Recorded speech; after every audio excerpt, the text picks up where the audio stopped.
Welcome to the Learning Pines YouTube. We hope this video helps.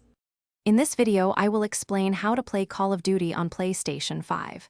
First, power on your PlayStation 5 and ensure it is connected to a stable internet connection. Navigate to the PlayStation Store, then search for Call of Duty and proceed with the download and installation.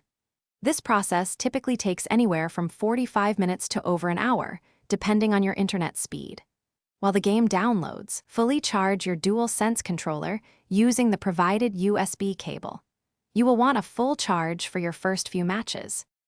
Call of Duty games usually require a substantial amount of storage space. Confirm you have at least 150 gigabytes free on your PlayStation 5 console. After the initial download, the game will often have additional updates. These patches are crucial for optimal performance, bug fixes, and new content. Allow these updates to complete before launching the game. This ensures a smooth and bug-free experience from the very first minute you play.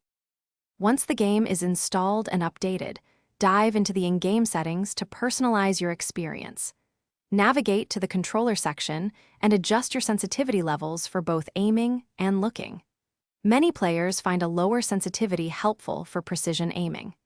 Experiment with different button layouts and consider turning on or off aim assist based on your comfort. You can also fine-tune the DualSense controller's haptic feedback and adaptive trigger effects for a more immersive gameplay session. After setting everything up, it is time for your first match.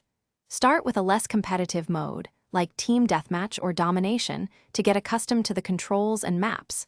Focus on understanding the game's core mechanics, like shooting, movement, and using your abilities.